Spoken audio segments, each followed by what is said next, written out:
పూడ్చిపెట్టుట, నీటి సమాధి అని అర్థం వస్తుంది.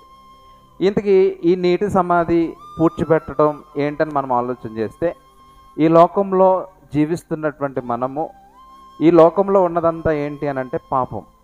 ఈ పాపపు జీవితంలో ఏదో ఒక విషయంలో మనం తప్పిపోతున్నాం.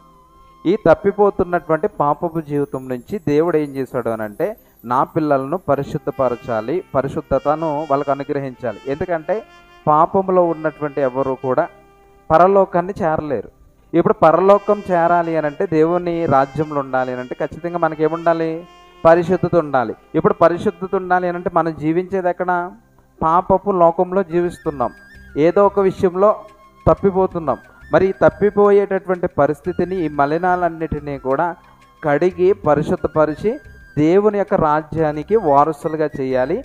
మనం బాప్తిస్మం ద్వారా కడగబడిన తరువాత దేవుడు మనకిచ్చేటటువంటి స్థితి ఏంటి అని అంటే, సంఘములో సభ్యుడిగా చేర్చబడతాం. ఇప్పుడు బాప్తిస్మం లేని వారందరూ కూడా సంఘంలో సభ్యులు అని అంటే సభ్యులు కాదు. ఎందుకనంటే మీరు వస్తున్నారు, ఎన్ని కార్యాలు చేసినా, ఎన్ని పనులు చేసినా, మనకు సరైనటువంటి వయసు వచ్చేసరికి బాప్తిస్మం అనేది లేకపోతే, ఆ బాప్తిస్మం లేకోకుండా మరి లోకాన్ని విడిస్తే కనుక ఖచ్చితంగా ఎక్కడికి వెళ్ళిపోతారు? నిత్య నరకానికి వెళ్ళిపోతారు. కాబట్టి యవన ప్రాయంలో ఉన్నటువంటి ప్రతి ఒక్కరూ చేయవలసినటువంటి పని ఏంటి అని అంటే బాప్తిస్మం తీసుకోవాలి. ఈ